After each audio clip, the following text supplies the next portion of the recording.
moderating this wonderful panel discussion. Hi, good afternoon to all the panelists as well as all the viewers. Good afternoon. So as you are aware, the topic for this panel discussion is transformation of cities to smart and safe cities through technologies like AI, ML, cloud, etc. Now, notwithstanding the above, right, there are a few structural themes which are currently playing out all around us. For more than a year, the cities are in the midst of a pandemic, which is widely believed to be the worst in the century. And what has happened as a result of this pandemic is the increased reliance of the cities on technology in responding to this crisis in some or the other form. It has also brought into focus the increased leverage which somebody can take with technology in various aspects of governance, right? A trend which was there before, it had started before, but it kind of got accentuated and accelerated because of the pandemic. So, as is widely believed, right, that what would have taken several years has now happened over a year or 2 years. The second structural theme is around data. Cities have huge amounts of data residing in different departments in different forms. Most cities have CCTV camera networks.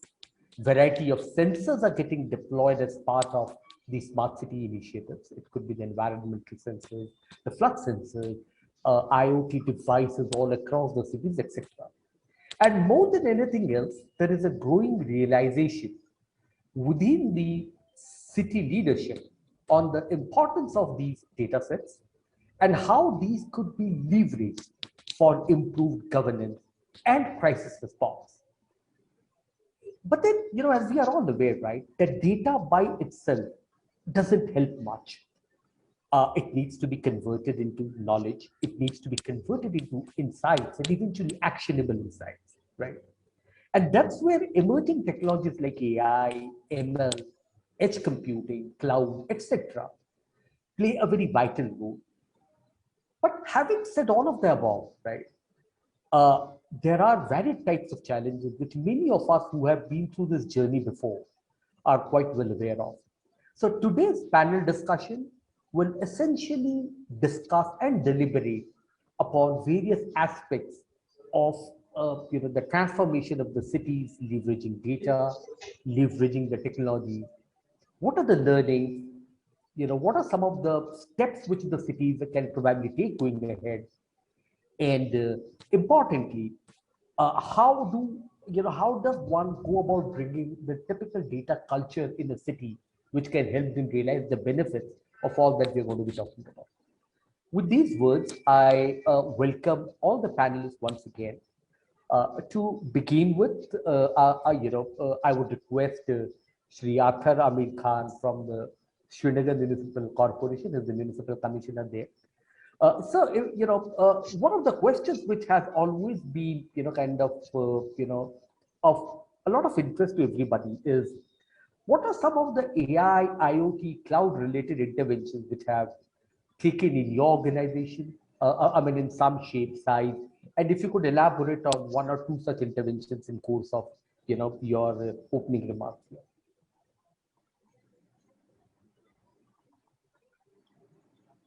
Is the voice audible? Hello? Yeah, I can hear you loud and clear, sir. Yeah, thank you. So first of all, I must thank GovConnect for taking up this topic for discussion and also organizing this event because greater interactions and exchange of ideas is very important. The one city doing one good thing at one time is definitely not sufficient these days when you consider the expanse and the size of India's urban system. Sir, if I may, I'm audible, yeah? Yeah, you are audible. I'm extremely sorry, sir, but this particular question was to Shri Athar Amir Khan, Municipal Commissioner. Please, sorry. Yeah. So sorry about please, that. Yeah, please. Yeah.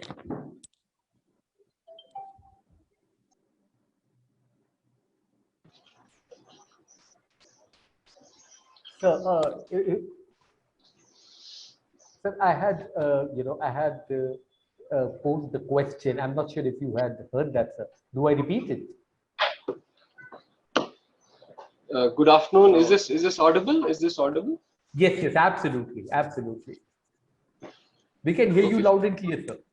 Okay. Uh, First of all, thank you so much. This is a wonderful initiative and a wonderful opportunity for us, both to express the kind of concerns or the kind of issues that we have and try to seek guidance on those, and also see what's happening in other places and other cities, and to learn from those. Uh, Srinagar is one of the, of course, million plus cities in our country, and there's a lot of expectations as far as the smart city initiatives is concerned. We have completed some of the projects. Some of the projects are still ongoing, and many new projects we have taken up. And there are certain unique challenges as far as Srinagar is concerned. One, of course, it's a historic and old city, and how do we preserve that heritage? At the same time, it's quite an ecologically sensitive city. Most our water bodies, there's a close knit ecological connections between our water bodies as well as the local habitation and social life here. So we have been trying to understand, how do we ensure both the development in the city in terms of contemporary needs, as well as how do we preserve and conserve our heritage. And that has been precisely the guiding principle for the Srinagar Smart City here. I'm also looking after the Srinagar Municipal Corporation. So that's how we are trying to both look at the regulation perspective from the municipal corporation side, and then the infrastructure development from the Srinagar Smart City side. We're just trying to harmonize the two. I'm sure that as we move forward in the discussion, I would be keenly looking forward to what's happening in other places, and maybe in the middle of the discussion somewhere, I'll also try to pitch in about what specifically we are doing and how we intend to go forward. Wonderful, sir, wonderful. So thanks so much for sharing your views. And what you said is certainly a very important aspect of the smart city as well, over and above the various technology-related interventions that the cities may want to be undertaking. Sir, I want to go to Shri Abdul Malik, Secretary, Greater Cochin Development Authority. So, in your experience, which are some of the top AI, IoT, cloud-related interventions that you would have taken, and if you could kindly elaborate on a few of these for the benefit of everybody here. Sir, recently, actually, in partnership with e-government Foundation, Bangalore, we have developed a software called Digit DCR. It is a sort of an AI application which will scrutinize the municipal building rules. So, totally doing away the human intervention in scrutinizing the applications. That is, the computer will read the drawings and find out the thing. But while working on that project, my experience or my take on this is, see, different agencies of the municipality or the government or of the local self-government department is generating so much of data on the same topic. Various agencies are creating data, using it, but they are very hesitant to share it. But instead of that, if you have a single data platform wherein everybody contributes to the data and everybody use as per their requirement, and they are given access to as per their requirement, then probably we'll be able to go into a decision support system itself. I agree. See, I completely. Actually, we should be looking at a decision support system at the end of the day for being smart.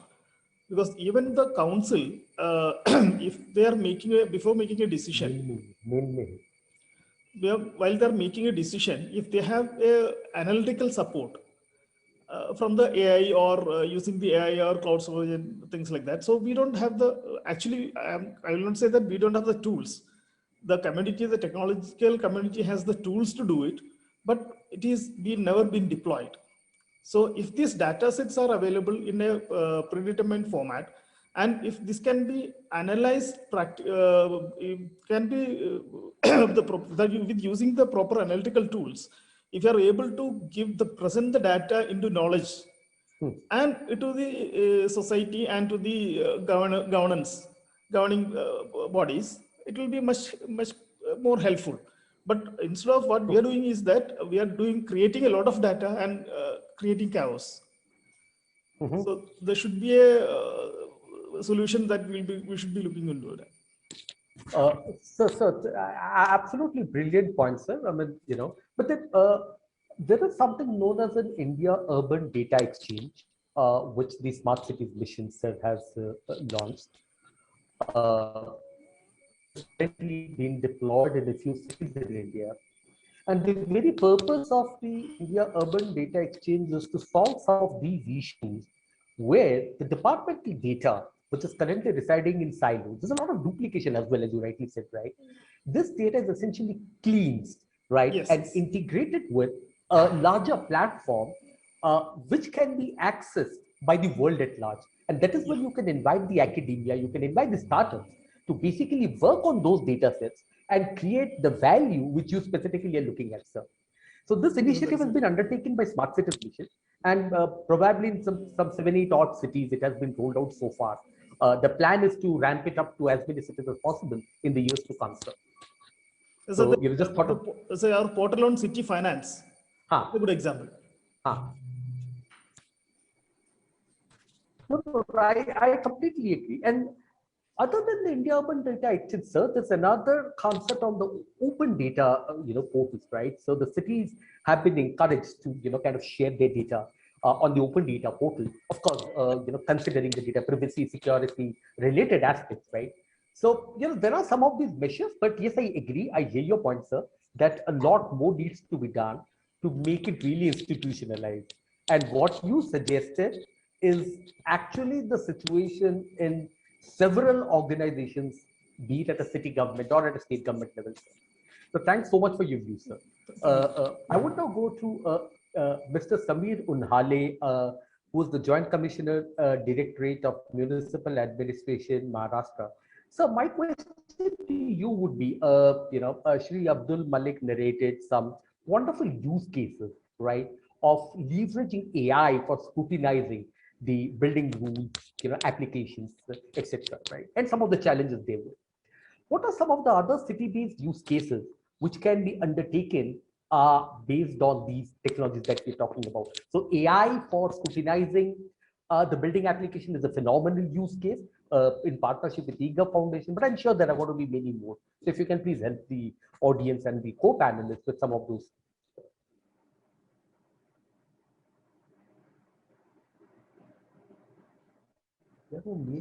I think initially it's very important to understand the significance of Smart City Mission to India's urban system, because India's, though the smart cities are only 100 lighthouse cities and they will be making way forward, I think the influence of the Smart City Mission to the entire urban system of 4,000 odd cities and towns that we have is going to be very important.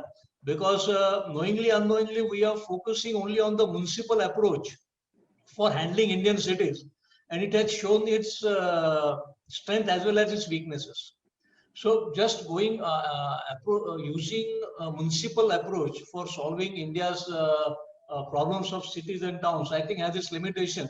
And it is in this context that the Smart Cities Special Purpose Vehicle, I think, is a great initiative and great learning as to how cross-platform, cross-government, business, citizen, and other layers of government can come and work together to give good solutions to Indian cities. And that is, I think, what will be required in the coming decade of when Indian cities have to face the challenges of containing the pandemic, ensuring the economic recovery of Indian cities, ensuring credible climate actions, and also attaining the sustainable development goals.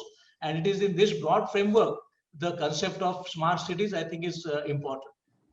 Secondly, I think smart cities is just not about technology, but the purpose of technology. And here we always remember what our Mahatma, the father of nations, said, that the focus always has to be the weakest of the weakest and poorest of the poor. And he needs to be benefited by whatever we are doing. And that also includes technology.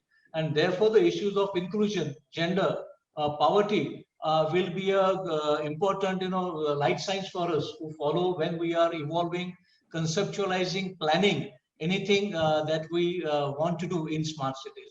I think thirdly, when we are discussing adopting new technologies in the city space, in fact, the railways were the first one to use a reservation system maybe 25 years back, and that was the real digital transformation Indian Railways did when they introduced the computerized reservation system, which directly benefited the citizens. So when we see such examples, when we see private sector, when we see stock exchange, the various sectors of society have adopted this new technology so fast. That is the challenge now. Even Indian cities, maybe through municipal bodies, maybe through special purpose vehicle, maybe through different development authorities, will have to show that even the institution, the process, the behavior, the political ecosystem in which the political economy in which our Indian cities are working for last 50, 60 years will have to show that deliver actually how they can make this life of citizens much better and easier using this new technology. I think this was the broader framework, I thought, from a administrator's point of view, essentially from the state perspective, as to what the role, significance, and contribution of smart cities framework would be for the India's urban system. I think when we are discussing about the adoption of technologies, I'm sure many cities have done lots of projects everywhere in India and also outside India. Because I think when half of the globe is now more than urban, I think we have to foster inter-city, cities to city cooperation, not only in the state, in country, but also around the world. So I think there is a lot of to learn, especially from the cities of the global south, of Latin America or African cities, and even some of the Asian cities. They have a lot to share and common and learn to work on this crucial aspect of adoption of technology when we are considering the contribution of smart cities. I think regarding, some of the examples which I had seen done, in fact, even with your discussions with you and even to other friends who are working in the smart city places, for the benefit of the audience, I could just, share some of the good projects which I have seen. One, of course, during the pandemic control was the use of Arogya Setu app. I think it was a wonderful thing which really happened. And the jump you see from Arogya Setu app, and we even used extensively by the Indian cities also, because the Arogya Setu app had an access in which they were giving predictions on the possibility of rise of probable areas in which the cases could come up. I think that was a good example of how platform which was made was used across the world, even by the Indian cities. And I think even I remember when earlier I was working as commissioner, we had interactions a lot of time, and the predictions were coming of this area or this ward could be becoming a hotspot in say 10 to 15 days. I think that was a good example we could see. I think Indian smart cities, it's well documented that the use of integrated command control center was done extensively in most of the cities in India, including those in Maharashtra. There are around 7 to 8 smart cities in Maharashtra currently, and all of the smart city. In fact, what you did in Pune was also very important. I believe the utility of command control center, I think, was started from what Pune did. Even when I was working at Thane at that time, we also used that. So I think the use of command control center, the data analytics, the use of movement for ensuring the restrictions and control was something which was really important example from the command control service. And I think as far as IoT is, we might feel it's a new word, it's a new technology, but I think many of us are using IoTs and AIs without probably knowing that. In my earlier tenure as CEO Thane Smart City, we had worked on a citizen engagement app called as Digi Thane, which was rewarded in just yesterday's Smart City, received a Smart City Award, I think on 26th of June. And I know that, in fact, you won't believe this app, we were using IBM Watson AI platform, and which is Iron Cloud for some of this. So even amazing. Yeah. So what I'm saying is that the adoption of technology is happening much faster, but it needs to be more faster and more even. And that is the challenge I think we have for the smart cities, because one of the criticism that might come up is that we are just working for the rich and the tech savvy, which is not the case. Actually, technology is a great leveler, and even a mobile, with the use of mobile, poorest of the poor can make a call to anywhere in India. I mean, that is the power of, I think, the means of technology. I think another example I will give is Manoj, of SCADA. That water supply process industry was using lots of IoT-based sensors earlier also. And the water supply scheme now is using a lot of SCADA platform. We have SCADA, even Pimpri-Chinchwad has a, under JNNURM, I remember we had given a project for Pimpri-Chinchwad under for the implementation of SCADA, Navi Mumbai cities, all over the most of the cities.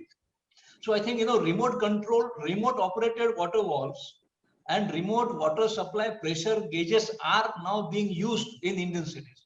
So I think this is giving a great, I think impetus for service delivery to the citizens of various examples. Even use of robotics in sewage cleaning. I think we all know the Kerala startup, and I think even in Pune, I had seen some startups coming up with use of cleaning and predictive maintenance schedules. I think another interesting case I was introduced to when we are building around the Thane Creek, we are building a bridge. In my earlier tenure, of course, now I'm working at the state level, but for the earlier tenure, for the maintenance, predictive maintenance of bridges, the pressure gauges of the use, so it is coming up very fast. And I think the challenge for Indian cities is really to show that we can adopt this technology very fast, we can implement it very fast. And I think another important gap which I find is the use of, I think, the availability of technical manpower in Indian municipalities and smart cities. Absolutely. Because somehow the technical staff may not, obviously IT staff like you may not like to work in municipality for his career. So obviously that thing will be there. But in Maharashtra we have started at a small, we made a beginning, and we now have a statewide cadre of computer engineers working for the smaller urban area. There are 250 of us, young boys and girls, and I think when we are looking in 2030, 2040, so 20 years since, what are the Indian cities that we want to see? So absolutely. I think so. The challenge here is precisely that the political ecosystem, the political leadership at the city level, the community which works there, the citizen engagement parameters will have to work together as a synergy and try to make credible urban transformation changes in a very short possible time. You don't have time now, so we know all of with the London COP26 coming up in just 2-3 months. We know this decade, if we miss this decade, we are going to be in a lot of problem. And people used to look with great skepticism as to what climate change is. Many of them didn't really believe that. But now we are seeing the differences. And the predictions is that if Indian cities don't gear up, don't rise up to the challenges by whichever agency they might be using, we will have a lot of fun which is not done. So Manoj, thank you very much. It is always a pleasure to talk with you. And I think I must acknowledge that you are one of the very few professionals who is consistently working in India's urban system. And I think for that, GovConnect must be congratulated for bringing you on the platform. So thank you, Manoj. Thank you, sir. Thank you for your kind words. Thank you for your Monojit sir, Rajendra sir has also joined, I think so. Okay, so thanks, Nalin sir. And when you were talking about, the predictive maintenance for the bridges, recently there was an international AI city challenge, and one of the use cases there was monitoring the traffic patterns from the CCTV camera feeds, running video analytics on that. And essentially the purpose was to have a sense of the kind of traffic, the amount of traffic at different hours, which passes over a road or a bridge, so that the necessary strengthening which is required to be done can be done, sir. I just thought of adding on to that, sir.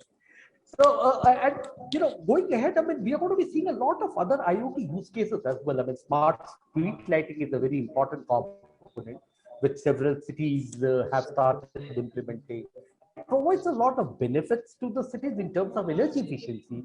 But having said that, there's a lot of value-added services which can be created leveraging AI and analytics on the data so captured through implementation of smart street lighting.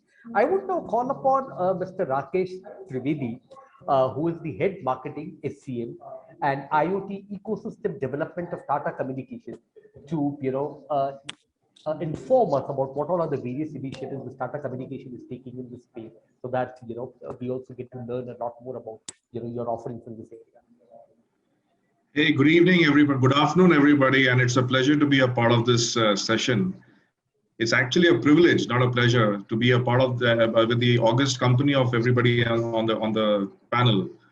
And let me say that it was a very good insight, Mr. Samir, from your end with respect to the holistic view which you gave.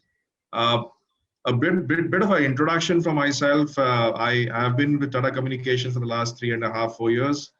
I actually was an entrepreneur before this and worked very closely in the smart city missions from 2015 for 3.5 years. I was one of the startups who couldn't make it big, tried to do a lot, and due to certain constraints, we could not make it big in that domain. But I came back to Tata Communications to do the same story out here. Now, yeah, the way we look at Tata Communications, I don't know how many of you all know about our IoT business of Tata Communications. We are a telecom player where everybody is well established and aware of, but we are a BU in Tata Communications, which is actually doing a lot of large work, a lot of scalable work in the IoT space. And specifically, we have both the enterprise and consumer and the government space of IoT applications and solutions. But I will talk about the smart city environments and the areas of where Tata Communication is engaged with the various smart city initiatives. The smart lighting is one such domain which we successfully have evolved. And I would like to say proudly that we are one of the largest players in the world in the context of a technology called LoRaWAN, which we have deployed, and the number of cities which we have actually powered on with this particular technology of ours. And the idea was, it was 5 years back that we initiated this whole product development program, and it was the whole Tata Communication Group launched the LoRaWAN network in the country. So there are around 45 cities in the country which are actually powered by our LoRaWAN network. And what it means is that this is a dedicated network meant for machine-to-machine communications. It has got less of noise levels, and it can be utilized for multiple other applications once you come on board. And so, for example, a smart streetlight solution, if some municipal corporation actually goes with our smart streetlight solutions and want to then diversify into pollution monitoring solutions, agri-tech solutions, or smart parking solutions, all solutions which require low data bits of requirements in terms of generating data is possible in this particular network of LoRaWAN. So this, I'll jump into the smart city, smart streetlight solutions, and we have 5 cities in the country which is already being powered on by us, and they are now reaping the benefits both in the PPP model as well as in the normal model of RFPs. And what we have seen as a key benefit is that they have been able to save the energy consumption by 25%. At a single click of a button, they can switch on and switch off these smart city these street lights. And after a period of maturity of this particular deployment, the data which is being generated now is absolutely interesting enough to now give analytics. It kickstarts the analytics, and what it does is it is now able to predict the luminaire's lifespan, as well as predict that there could be a change, there could be a possibility that the luminaire will stop working depending on the usage patterns. And also the fact that because of the energy variations in terms of the consumption of energies on every area, we are being able to also be able to predict certain discrepancies in the power consumption models. And that could be a possible way of actually proactively reaching out to those spots and seeing whether there is a leakage of power, or there are theft of powers, which we can identify, or we can predict that something wrong is happening or some surge is happening in these areas. So these are things which are definitely helping the municipal corporations in terms of reducing the cost to a large extent. And that's something which we are very proud of and very helpful, and we would like to extend this particular experience of smart street lighting solutions to all the people and panelists out here. If there is any way we can come down, engage with you guys, and tell you exactly what the cities are benefiting out of this, what is the inherent advantage of the LoRaWAN network which is dedicated for this application, that would itself be a privilege for us to be a part of. in terms of education. There is the other vertical, which is interesting for us, which we have, which is a strong use case, is the water metering solution, the utilities, where we are actually trying to build an application, a water management, water metering application, where we can actually meter the waters which are being distributed to each and individual household. So these are things which we have been working on. I'll also like to take one more minute to explain who we are, Tata Communications capabilities, and what we have done. This whole smart street light solution has been designed by Tata Communication Group in-house in India, and also been manufactured in the country itself. So while we actually launched the LoRaWAN network in the year 2015, we realized that the ecosystem was not missing. What was missing in it is we needed to build something on our own which could suit the market conditions, and that was the reason why we built this on our own. We are proud to say that we manufactured it. The IP is ours, and there's a complete control. So we are one solution, one-stop solution, where we control the network. We have the devices which is built by us. In the IoT stack, there is a device, there is a network, there is an application, and there is a platform. All four are controlled by communications. So the data security is an important point, which we will be able to pull on the application, the operations, and that's the beauty. And the reason why I say this is that we have been able to work with our enterprise customers. We have been able to work with our government partners to co-create solutions. There could be certain use cases which does not have a solution, ready-made solution. We have the capability and the resources, as well as the will, to contribute to the growth of smart city initiatives, and work with every organization and create something for us, for the benefit of the city as well as the municipal corporation. So that's something which we are proud of, and we are hungry to work with, and would be very happy to partner with. So the advantage, and the last message I would leave is that the advantage is not that about partnering with us in only one particular LoRaWAN network. It's also about multiple use cases which can be launched through this network and address the smart city requirements. Over to you, Manojit.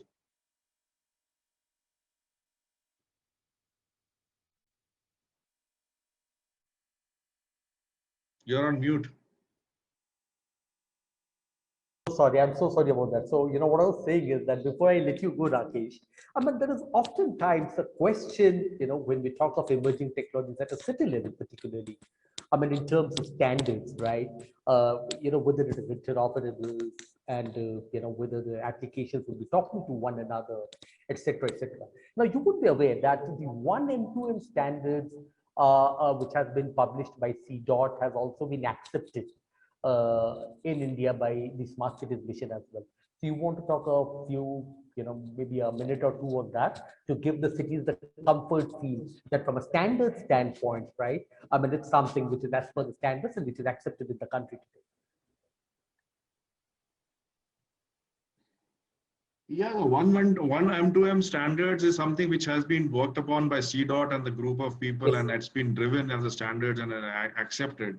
Yes. And it has its benefit, and I'm sure we also had adopted, and we were building on this, but we are a proponent of 1M2M, and we are also looking at promoting this particular standard in the Indian context. I won't be able to delve much on this particular thing, Manojit, because it's likely my colleague would be better off in a position to talk about 1M2M. But we are partnering on this subject, and very well aware of this whole benefits of this platform, which can be brought to, because interoperability, the various standards which exist in the marketplace, the standardization of IoT itself is a question mark, because there are multiple protocols, multiple solutions existing in the world. Absolutely. And there is a challenge about scalability and economies of scale, because once these standards, there is a lot of work happening, but there is a larger scope in terms of bringing that whole standardization into one place. GSMA, and a lot of other bodies have been working on this. Absolutely. But that's been a challenge in the IoT space. That's why 10 years, 15 years down the line, we are still having pockets of innovations, pocket of solutions, pocket of brilliant solutions, but scalability is missing because interoperability. And as somebody was speaking on the forum, that in a smart city, the data is coming in, but there are duplication of data existing all across. Now, if I have the capability of different solutions and different standards for different verticals which converge in a smart city environment is something which probably is because of the lack of standards or one M2M standard, you may say, everything has mushroomed up, and the complexity of integrating all of them together to create one platform which creates brilliant data for analysis and the health of a smart city, which is a brilliant vision to have, but a long journey out there because it's not easy. The whole ecosystem needs to collaborate together. And there has to be a body out there.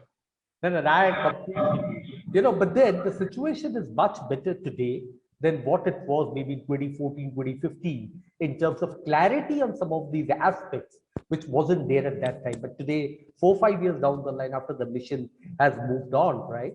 I mean, there's much more clarity on some of those things, right? So thanks, thanks for your input, Sir Rakesh. It's very helpful. I would now, like to go over to Mr. Neelkant Poman. I mean, he's the Joint Chief Executive Officer of the Pimpri-Chinchwad Smart City. So, Pimpri-Chinchwad has a lot of data sets which it is working on, and it's part of the data smart cities assessment and all of that. So, how are you planning to leverage these multiple varied data sets for actionable insights, which can probably move the governance middle from something which is maybe largely reactive today to something which is more proactive and eventually predictive? Good afternoon, Manojit. Thanks for opportunity.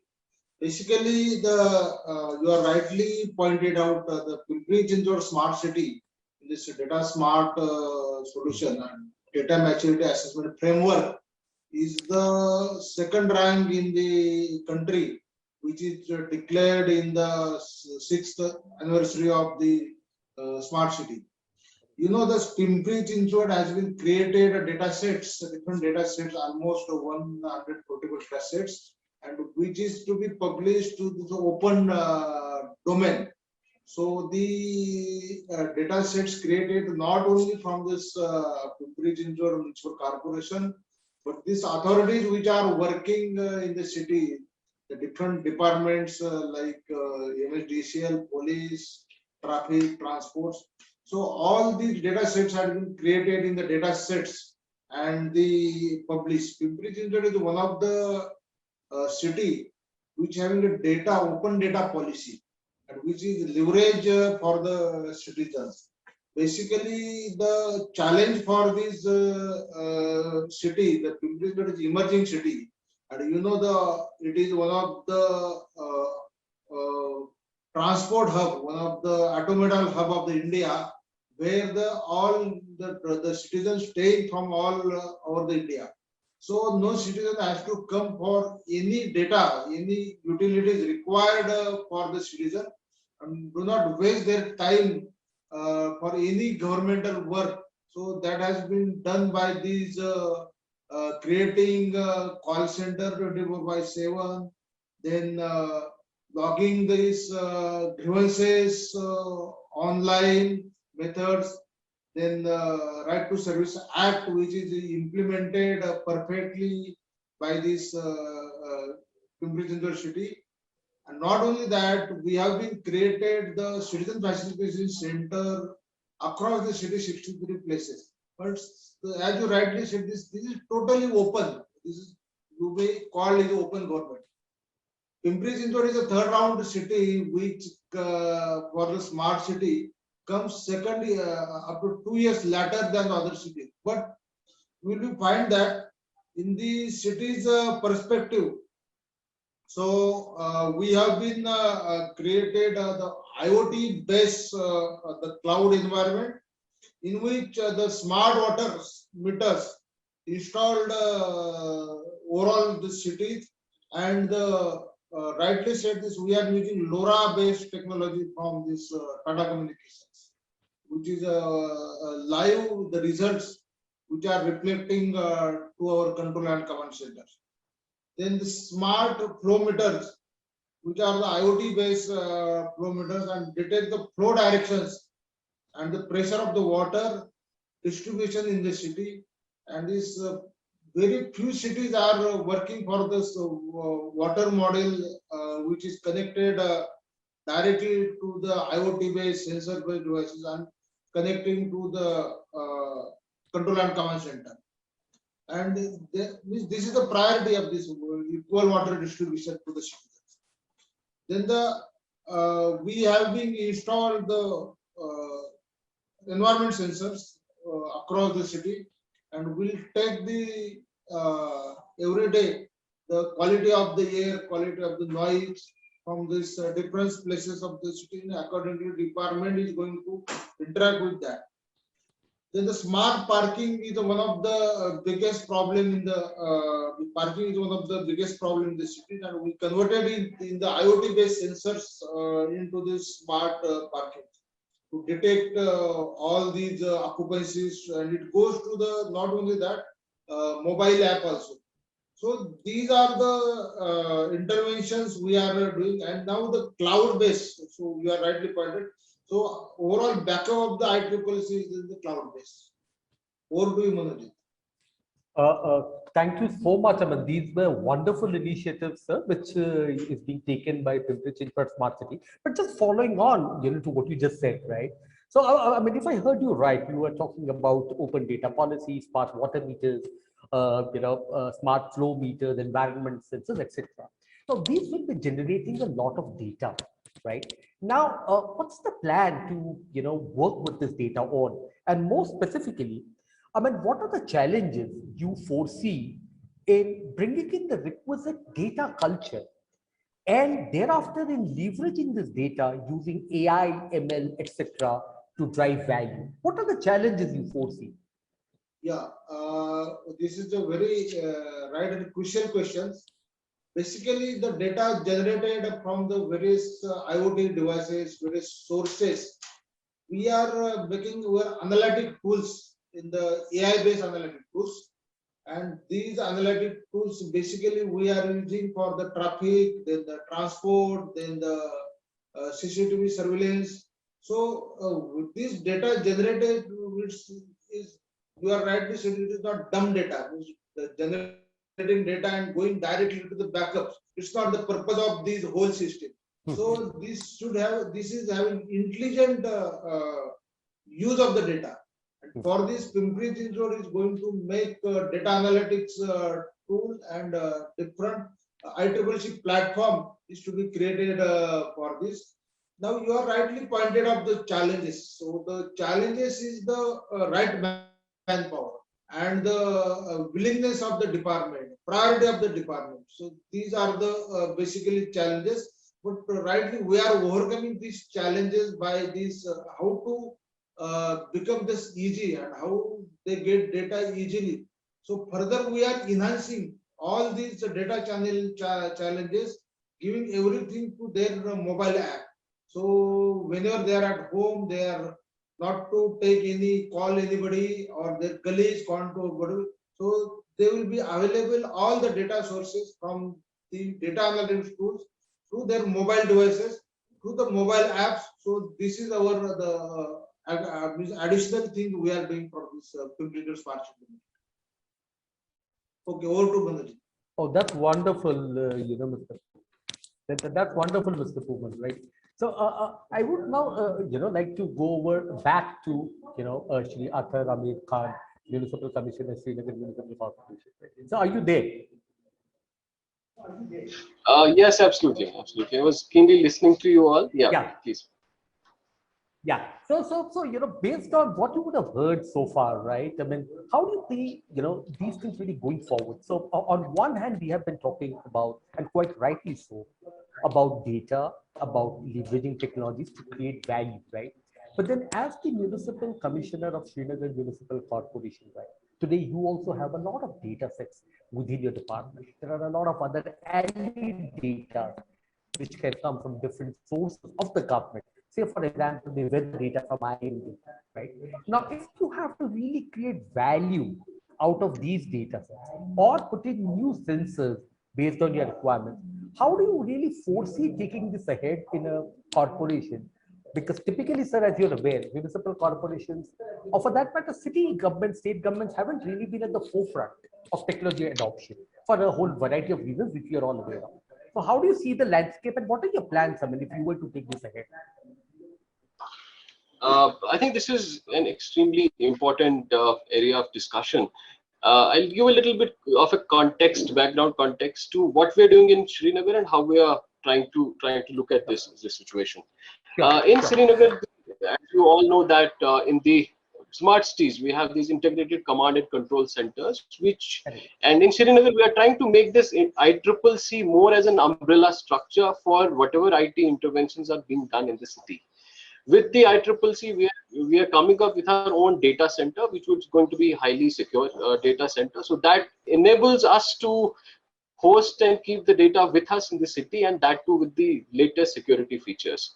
Now, at present, the situation is that we have different departments in the city, whether it's roads and buildings, whether it is the disaster management or irrigation and flood control, which is a very important one, weather forecasting, whether it's the revenue department. So all these departments have their own IT solutions, and many of them are hosted on some are on the NIC platform, some are on other MIT certified hosting platforms.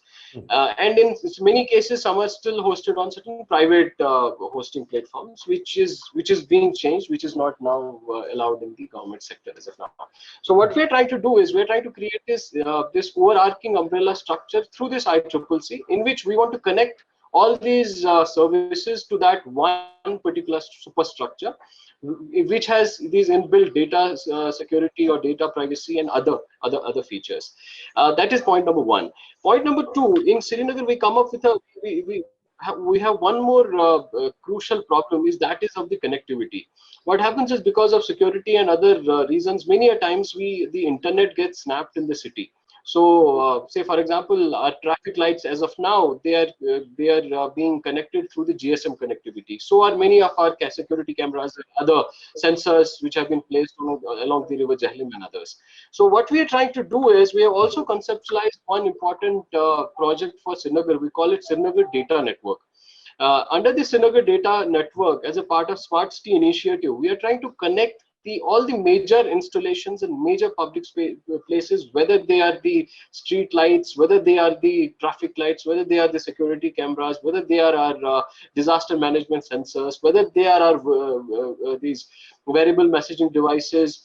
We are trying to connect all these installations through our own fiber optic network. Again, with secure features, so that even when, say, because of any reason, even if the internet is snapped or internet goes down, our entire city does not get to halt. The city systems, especially the public services and important emergency services, they stay intact. So that is one more structure. So what we have precisely done is, as we are trying to create ICCC as a superstructure for overall monitoring and coordination, and as well as we're trying to build these security features in that superstructure.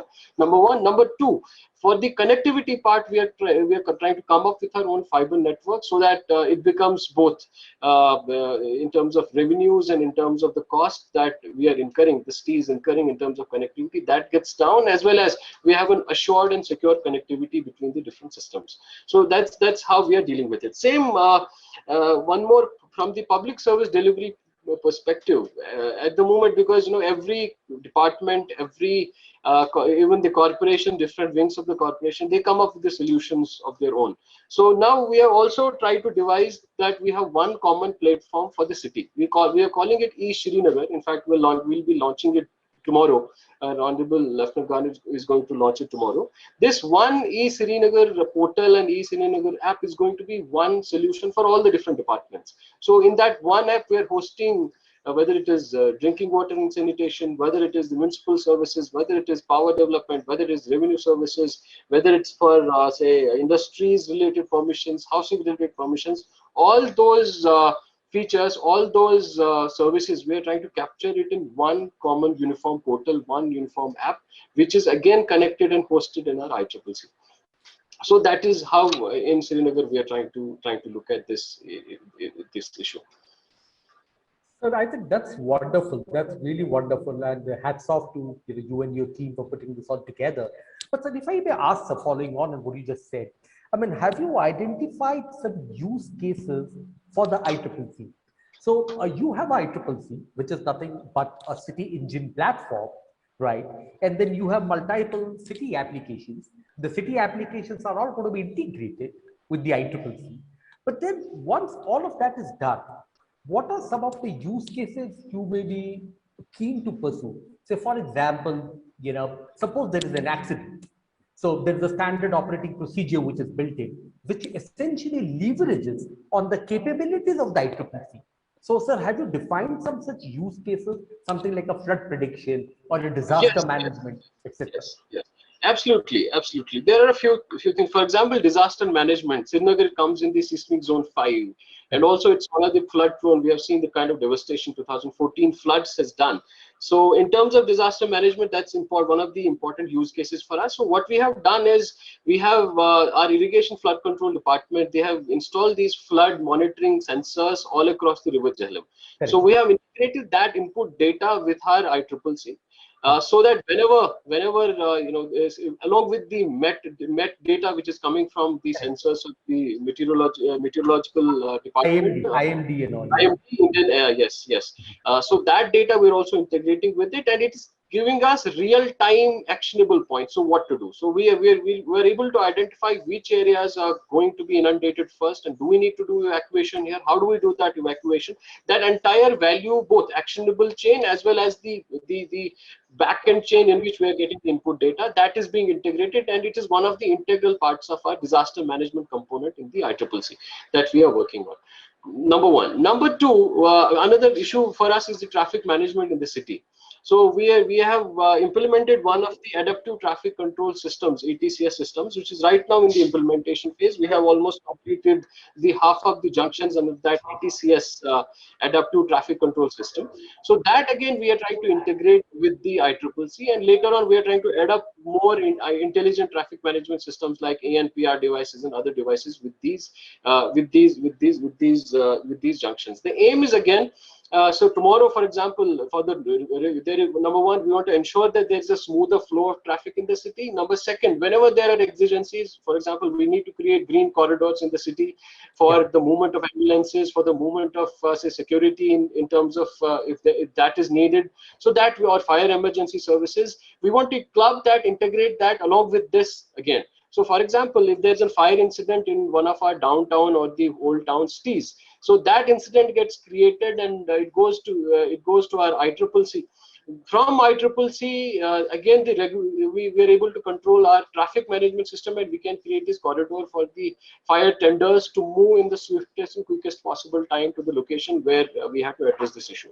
So that is similarly, we have also installed these variable messaging devices all across the city. So what messaging we want to do, these days we have been using them extensively for the COVID-19 protocols and COVID-19 behavior IEC campaigns. So again, what do we want to do? What messaging we want to do with the people? That again we have tried to do. Similarly, we have also tried to integrate larger grievance management system in the city. So different people, they have grievances in different with the different departments. Again, the integration has happened through the ICCC platform. So as far as use cases, I think we are looking at it in trying to converge it with respect to all the different departments that we have in the city. Of course, disaster management tops them all, because for us that is one of the most critical element to tackle. No, I mean, absolutely fabulous. I mean, this is something which, many of us weren't really aware of, all the great work which is happening. Thanks so much for sharing that, sir. Really appreciate it. I would now like to go over to Mr. Yogesh Pawar, who is the nodal officer, Smart Meters, Uttar Pradesh Power Corporation Limited, to share his experience on implementation of smart meters and what has been his learnings in the process. Thanks, Manojji, and good evening to everyone. In UP, we are starting the installation of smart meters in early 1918 or 2018. Till now, we have installed 11.47 lakhs smart meters. There is various challenges in installing these smart meters.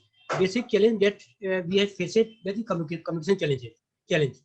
In communication challenge, we have found that we have been in other departments, in other sectors, there is very less nodes from where communication is coming to server.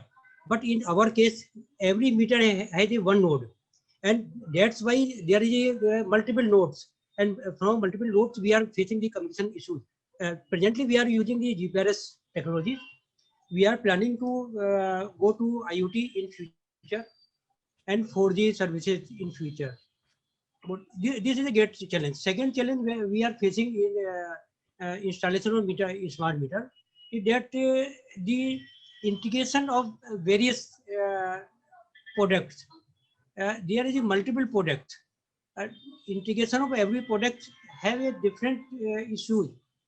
So, in meter, there is a basic key is the meter number. If meter number mismatch at any stage, either CCB, billing system, or communication module, or Vodafone, so that will reading will be sent to fetch to the system or CCB or HCS or MDM. This is the great challenge for our system. Basically, if you see the smart metering, that when we install the smart meter at the premises of consumer, from that side, is installing a meter, then he fill up the ceiling certificate and fill up the details of the consumers. That details is fetched to the portal. From portal, that is fetched to our CCB as well as Vodafone network.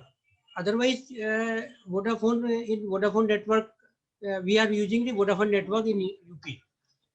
Then from Vodafone network to our HCS to MDM, MDM to CCNB, there is a huge challenge with integration at every portion. There is multiple issues that we are having in time being, and we are plugging that issue. Presently, our system is very nearly how to perfect.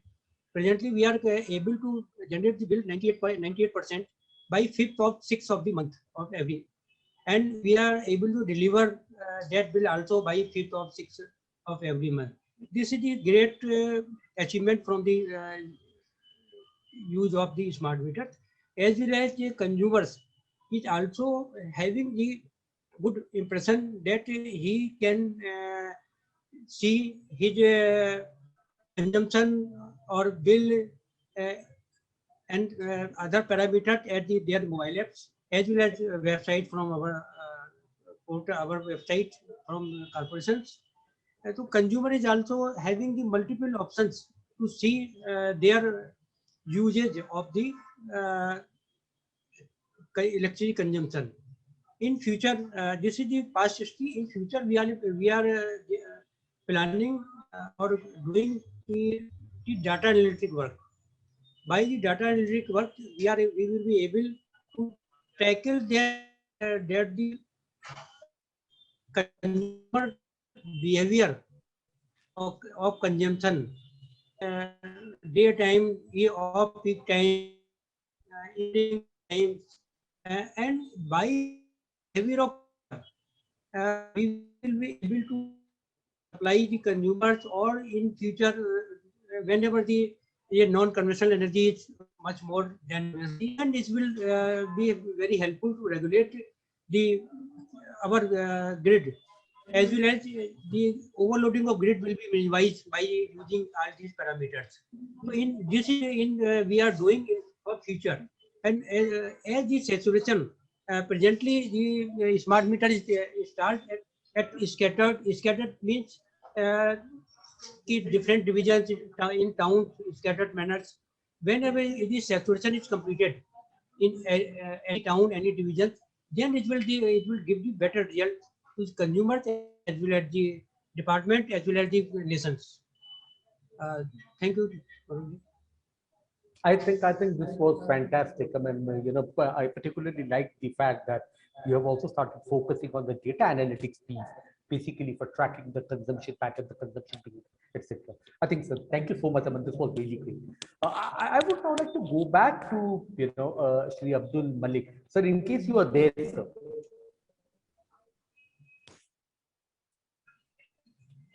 Shri Abdul Malik, are you there? I am very much here, sir. Yeah. Yeah. Yeah. Okay. Thank you, sir. So a lot of these things have been. Sorry. I think somebody. Yeah. So you would have heard all the discussions around data, technology, sensors, smart meters, etc. And a lot of analytic related work is also happening. Now, typically, what we tend to do is, say for the city of Pune, we created an ecosystem of partners comprising of startups, comprising of the academia, as Smart Cities Mission likes to call it, the quadruple helix.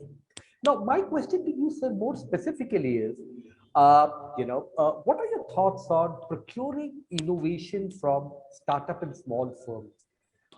And then, are there any challenges you foresee, basically, with existing government procurement frameworks? Because purchasing some innovation from a startup is very different from buying a big ticket turnkey project from one of the major IT companies, right? So your thoughts on that, and what are the challenges that you foresee given the existing government procurement framework? Sir, actually, you are pointing into a very the most prominent problem in the country. We'll say, because our the procurement is one of the most challenging aspects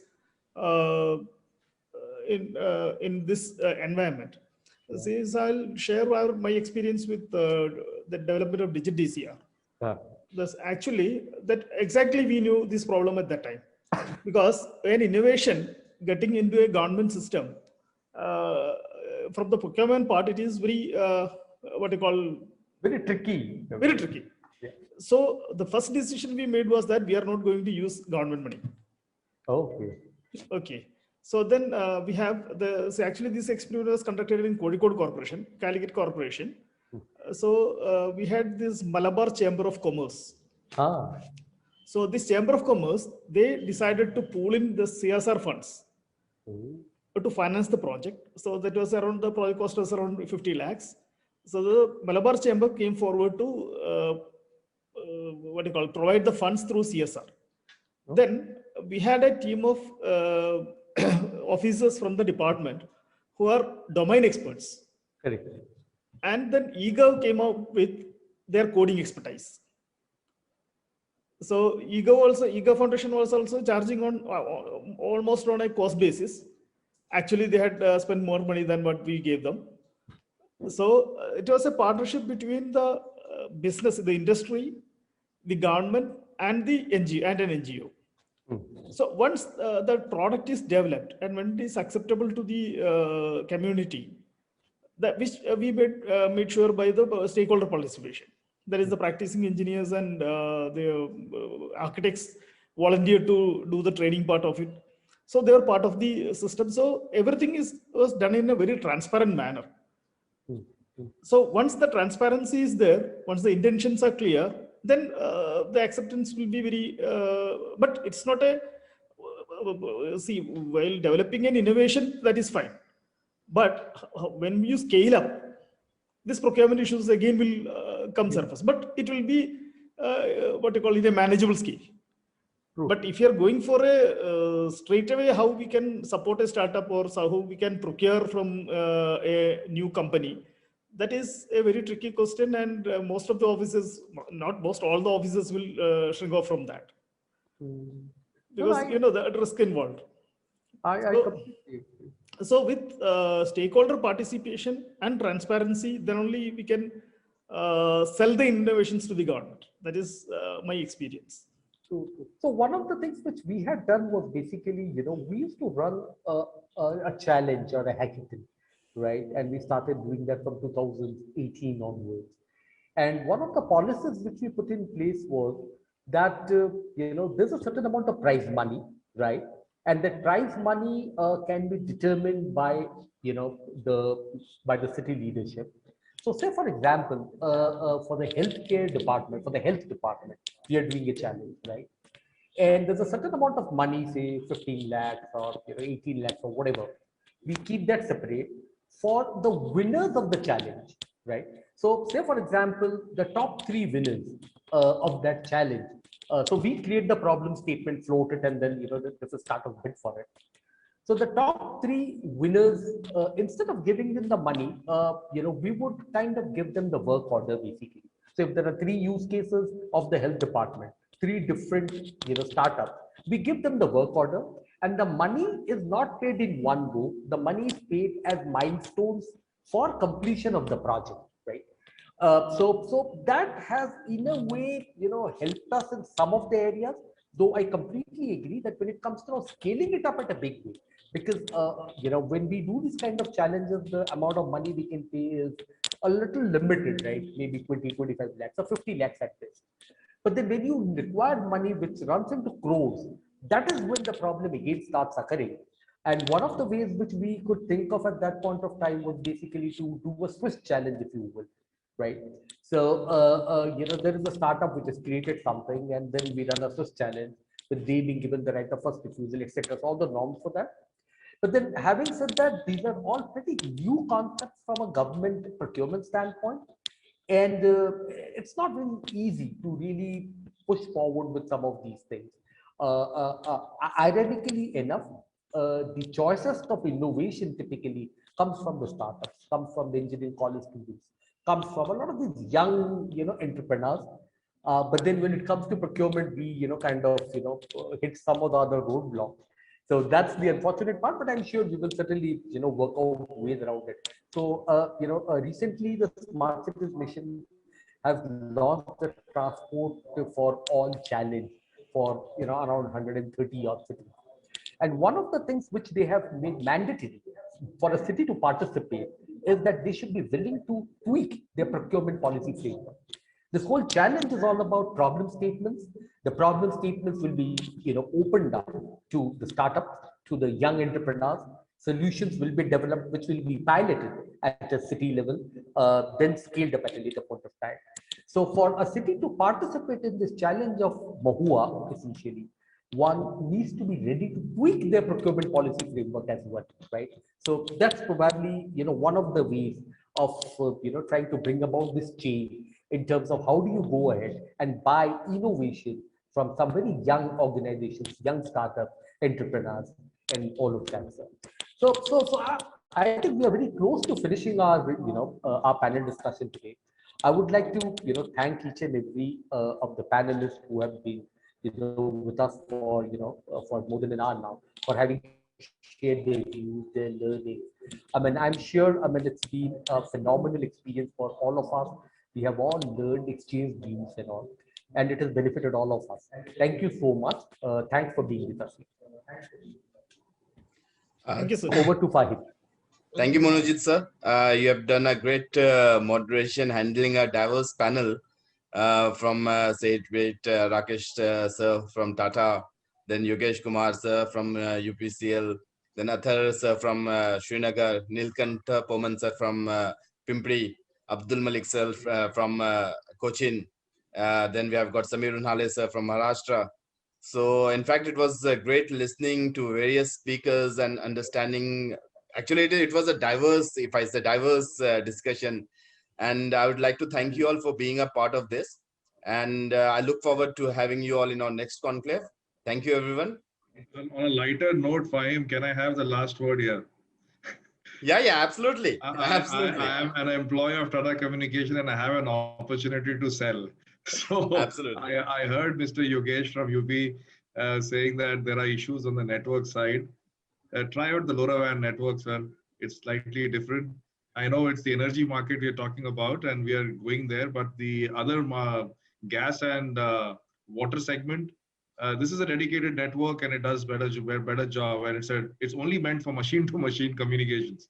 So maybe we can engage later on. I'll ask my team members to reach out to you and tell you exactly the benefits of our network. And to the all panelists out here, it's a great work you guys are doing. But I was a part of this. To Mr. Abdul, I was a startup. I invested after leaving my Intel job. I created a smart city opportunity and I did a lot of work. Lack of funds, lot of qualifications, government machineries. An MNC guy couldn't get along, and I had to give up and come back to the corporate life. So if that is the case, please help those startup guys to incubate them in the right way. And there are great ideas out there. They just need the support of the machinery out here. And not everybody has that guts to stick around and beat it out. So some people like us go back to corporate life, but there are a lot of good ideas out there which needs help from everybody out here. So actually, sir, I was part of Lasanan 2 Grow before coming to the government. So I understand both. Okay. Very well said. Very well. So, and it's like not only UP, with UP, I would like everyone, it's like Rakesh, you should, your team should go and meet everyone, right? There are lots of opportunities. There are various ways you can help them with your technology. So I think so it's a great opportunity for you also. Yes, I would love to engage in a multiple other use cases. Yeah, some of them are basically clean air, security of citizens, and parking spaces. I think that is beyond technology. Healthcare, pandemic, the disaster situation, and how we've combated it. I'll leave behind the command and control centers. Have they been able to address pandemic as a situation, and how best have they addressed? Are questions to be debated upon when we dive deep and get bogged down into technology discussions. Sometimes we should step back and see whether these technologies are actually impacting such situations in life. These are thoughts to think through. It's a ever growing area of discussions, and we all evolve. But you guys are the decision makers, which makes citizens like us feel safe and happy. So we look up to you. No. So you know what, Rakesh? Smart cities are never a destination. They're always a journey, and they will keep on evolving, right? Yep. Hopefully, we will keep on getting better by the day and learn from our past experiences and put our best foot forward in every aspect of our work when it comes to smart cities. You know, I clearly see that as an intent, and let's hope for the best. I mean, things will, certainly get better from here on. I would say. Sure. Sure. Thank you, everyone. Thank you. Okay, thank you. Thanks, everyone. Take it.